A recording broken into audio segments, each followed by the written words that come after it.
Dyma'r myfyrdod ar gyfer Ebrill y 7.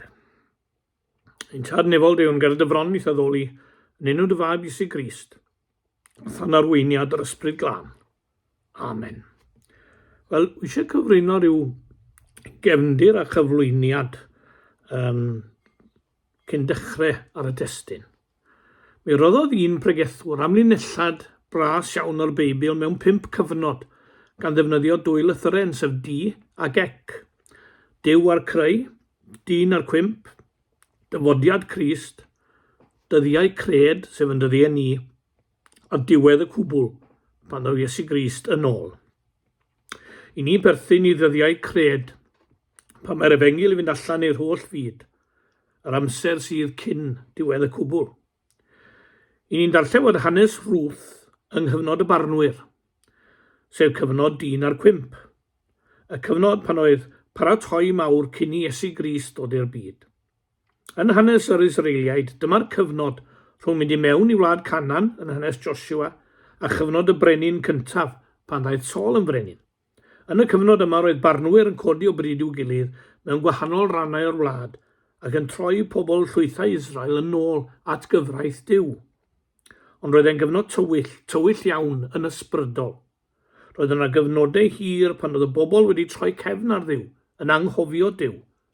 Roedden nhw'n byw yng nghanol pobl oedd yn addoli diwiau eraill, ac roedden nhw'n cael eu denu at y diwiau ffals hynny. Ei fod e'n gyfnod tywyll, mae'r rhaid i ni gofio fod Dduw ar waith. Mae yna ryw fath o debygrwydd yn dyddiau ni yma yng Nghymru. Mae Cristnogion yn bryn, mae gwybodaeth am Dduw ac am Iesu yn bryn, ac mae gwybodaeth o air Dduw, sef y Beibl, yn bryn. Ond i ni yn troi at lyfr Ruth bore yma, i'r benod gyntaf adnod 22. Felly dychwelodd Naomi a Ruth o Wabes ei gwaedd gyda hi, o wlad Moab i Bethlehem. 12 canrif cyn geni Iesu Grist, roedd teulu pur gefnog yn byw ym mhentre Bethlehem, Judea. Elimelech, ei wraig Naomi, a'i meibion Malon a Chilion. Ond aeth newyn i'r wlad, a chiliodd y teulu o'i cynefin ac o'i gwlad i wlad Moab. Gwlad ffrwythlon oedd Moab, yn llawn gobaith newydd i'r teulu, ond cymysgwch o'r trist a'r llawen fi ei hanes yno. Llawenydd pan briododd y 2 fab gyda Orpa a Ruth, ond tristwch pan gollwyd Elimelech a'i feibion. Bellach 2 gwraig weddw oedd ar ôl, a bu rhaid i Naomi benderfynu beth i'w wneud. Aros yng ngwlad Moab neu ddychwelyd i Bethlehem. Aros yng ngwlad y llawnder a phlygu i'w diwiau hwy, neu ddychwelyd i Bethlehem i'w gwlad ei hun, at ei phobl ei hun ac at ei Duw ei hun. Penderfynu mynd adre nôl wnaeth Naomi, a myned a Ruth ei merch yng nghyfraith gyda hi. Nid gwaith hawdd oedd mynd o Moab i Bethlehem, taith o 120 o filltiroedd dros fynyddoedd a chreigiau a dyffrynoedd, croesi afonydd.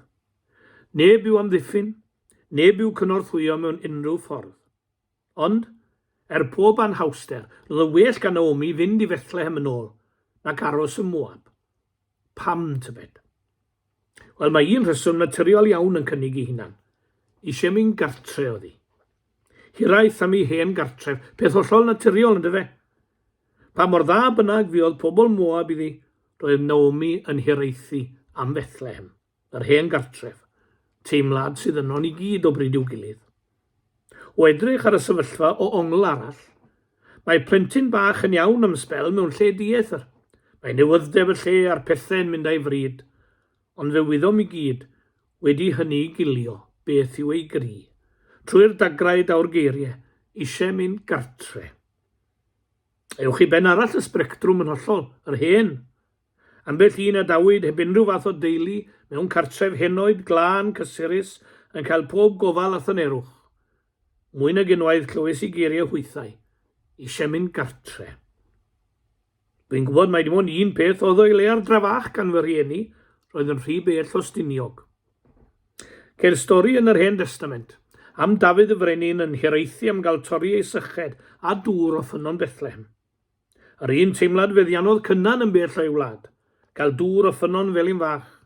Does dim na'r galon drom yn iach, ond dŵr o ffynon felin fach. Mae hiraeth am gartre yn beth hollol naturiol, yn enwedig i ni'r Cymru, ac yn sicr fod yn un o'r pethau barodd i Naomi ddychwelyd. Does unman yn debyg i gartre medda'r hen gan yn dyfe, a does dim o'i le ar ddweud hynny. Mae yna duedd i wgi ar hyn, a'i alw'n sentimental, yn enwedig pan mae cymaint yn meddwl bod man gwyn man draw. Ni'n byw mewn hen fyd oer a chaled erbyn hyn, ac mi wna'i dos o sentiment iach fyd o les iddo. Ond mae rhywbeth dyfnach ym mhenderfyniad Naomi ddychwelyd i Bethlehem. Yn ail mae hiraeth am Dduw.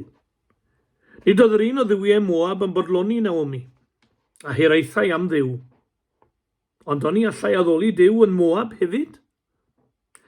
Rhaid cofio mai plentyn ei chyfnod oedd Naomi, yn cysylltu Dduw a'i wlad, felly yn ôl i Bethlehem, yn ôl at Dduw. Yr un oedd ei chalon y Moab a chalon y Salmydd, fel y brefar hydd am afonydd dyfroedd. I ni gyfarwydd â brefiadau da, ond y glywsoch i'r da yn brefi pan oedd sychder mawr. Dyna'r ddolef y sonia'r Salmydd amdano. Bref gyda gelfen gref o desperation ynddo. Chi'n teimlo ei hangen. Fel y dolefar hydd am yr afonydd dyfroedd, felly yr hiraetha fe enaid amdana ti o Dduw. Fe enaid a hiraetha, ie ac aflysiam gynteddau yr arglwydd, yng nghalon am cnawd a weiddant am y Dduw byw. O'n awelen i'r hiraeth hwn yng Nghymru heddiw. Mae gan T. Rowland Hughes gan yn dwyn y teitl Bethesda'r Fro, sy'n dweud am stori pob bro, ac mae'r stori a droddir yn y gan yn unwerth i ni wrando arni heddiw. Fe ddyn draddodiad yn y fro fod gwyngalch yn ei ddychryn o. Gwyngalch fel ar waliau hen dau mas ffermydd wrth gwrs. Gwyngalchwyd ynter Hendri Cwrdd i gadw'r diawl ymhell i ffwrdd. A rhoddwyd simdau ynddo i'r mwg gael llenwi ffroenau y gŵr drwg. Ie mwg i dagu'r diafol wrth gwrs. Roedd Dduw a gwerthodd ei efengil yn cyfri. Ond dyna daw cyfeiriad at y genhedlaeth fodern. Nid ydyw'n gwyngalch heddiw'n lan, fel roedd o gynt, ac nid oes tân yr aelwyd fach yr Hendi Cwrdd, na dim i gadw'r diawl ymhell i ffwrdd. Roedd Dduw ar ei orsedd, a'r bobl yn ei garu a'i anwylio. Ydy'r dyddiau hynny y tu ôl i ni? O na welem yr hiraeth am Dduw yn ein gwlad, ac yng nghalonnau pobl heddiw eto. Mae'n dyn ni wedi mynd i gredu y gall gwleidyddiaeth, materoliaeth a gwyddoniaeth ei achub. Ond, pa le sad i ddyn os ennill efo'r holl fyd a cholli ei enaid ei hun?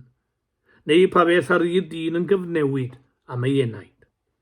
Dyna'r demtasiwn o hyd, gwerthu'n henaid am ddymryn o daffi a chonffeti ffair. Wynebodd Naomi'r demtasiwn hon. P'un ei byw ymlith duwiau Moab, neu ddychwelyd at Dduw Bethlehem.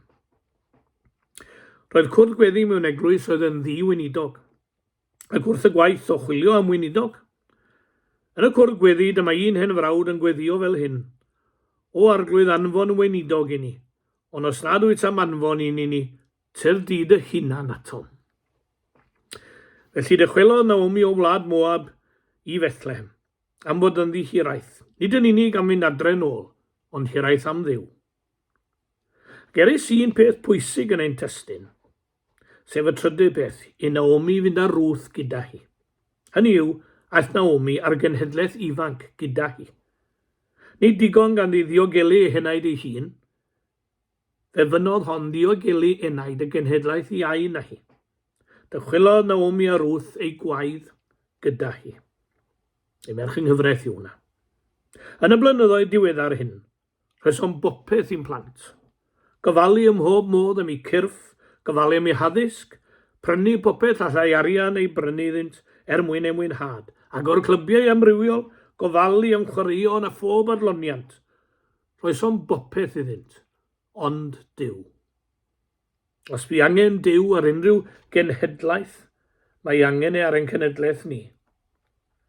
Y genhedlaeth sy'n cael ei magu mewn byd elwyr yn wallgofdi. Ie, pa fath o fyd? Byd lle mae'r cyfoethog yn edrych ar ôl ei hunain. Byd lle mae trachwant am bwer yn golygu fod plant i niwed yn cael eu llofruddio. Byd lle rydym wedi drysu'r amgylchfyd ar bydd yn hunain. Byd lle mae pobl wedi tyfu'n fwy na Dduw. Fe gawson ni etifeddiaeth dda, ond a dim am ei throsglwyddo. Cawson ni wreiddiau sy'n ein dal wrth i'w werthoedd a safonau, ac ei wyntoedd cryfion y byd ein siglo yma thraw, mae'n gwreiddiau yn ein helpu. Gofalodd yr hen bobl roi i ni wreiddiau, a dyn ni yn gofalu gwneud yr un gymwynas a'n plant. Neu ei cut flowers ydynt, prydferth ond a wywad dan wres y dydd. Nid ar yr ieuenctid mae'r bai, anon ni. Rydym wedi rhoi popeth iddynt, ond Dduw. Da fyddai ni gofio'r hen ddywediad, heb Dduw, heb ddim. Beth barodd i chi fynd i'r weinidogaeth gofyn rhywun? Beth achosodd eich bod eisiau pregethu? Darllen llyfrau, coleg, addysg? Wel, diolch amdanynt, ond nid yna'r atebion o bell ffordd. Beth roddodd yr awydd i chi fynd i'r weinidogaeth? Gweld yr angen, a byw, a dysgu yn ifanc gyda hen saint y pentre. Y cwmni gwledig ar ddiarffordd hynt. Pobl oedd yn debyg i Sian Owen, William Sean ac Owen Sean sydd yn yr hen lun enwog Salem, ynghyd â Robert Williams o Gaer Meddygynt a Laura Tyn y Buarth fwy'n ei thôn. Tangnefeddwyr, plant i Dduw. Ac roedd rai felly yn ymhentre i, ac yn fy nghapel i, rhai ddylanwadodd arna i. Do cawsom waddol da. Beth am yn plant ni? Ble mae nhw yn 2024? Yn Moab? Neu ar y ffordd i Bethlehem? Dyna'r rheswm arall wrth gwrs, dwi'n gofidio mewn plant fwy nag erioed heddiw. Nid cyfrifoldeb rhieni yn unig, ond pob un ohonom yw ei magu. Roedd y pentre cyfan yn magu ni. Athrawon, cymdogion, diaconiaid, pregethwyr, athrawon ysgol Sul. Roedd pob un yn teimlo ei gyfrifoldeb tuag atom. Aeth Naomi a Ruth gyda hi. Ie, nid jyst anfon ein plant i'r ysgol Sul y dylem, ond dangos y ffordd iddyn nhw. Yn ôl nodiad i'r hanes hwn, dyma fel y terfyna, llyfr Ruth. Wedi dychwelyd i Bethlehem, fe briododd Ruth a chael plentyn. A galwasant ef Obed, hwn oedd dad Jesse, tad Dafydd, ac o giff Dafydd, a ganed yr arglwydd Iesu Grist. Dyna'r wyrth. Oherwydd i Naomi fynd ar genhedlaeth ifanc gyda hi i Bethlehem, cenhedlwyd Dafydd, ac o deulu Dafydd a ganed yr Iesu, yr hwnna elwyr Crist. Daeth y diwrnod i ninnau adael Moab gyda'i gau ddiwiau, a'i phethau diwerth, a dychwelyd at yr arglwydd gan ofalu ein bod yn mynd ar genhedlaeth ifanc gyda ni. Mwyn ei enw. Fan i weddio. I dawel lwybrau gweddi o arglwydd arwain ni, rhag i ni gael ein twyllo gan ddim dearol y fri. O arglwydd ein Dduw, Dduw a thad yr holl genedloedd, a thad pob un ohono. Diolch i ti am fawredd y gariad yn Iesu Grist. Mae dy gariad di yn ddigon mawr i gofleidio'r holl fyd, ac adnabod a charu pob un ohono. O arglwydd ein Dduw a'n tad mor fawr wyt ti, ac mor fendigedig yw dy gariad. O Dduw'r ysbryd glân, byw ha ni drwy gynhesu ein hysbryd i garu Iesu Grist, ac i garu ein gilydd. Byw ha ni drwy'r ymuso ein tystiolaeth, fel y daw eraill i brofiad o thras, ac y byddom yn grisnogion cywirach ein ffydd, ac yn barotach ein hysbryd, i wasanaethu'r hwnna'n prynodd ar y groes. Dywedodd Iesu my fi yw bara'r bywyd. Y peth angenrheidiol sy'n rhoi blas ar fyw. Chwilio am hwnnw yr ydyn ni gyd. A gorwn ni'n colonnau dderbyn i'n bywyd gan ddechrau y funud hon. Amen.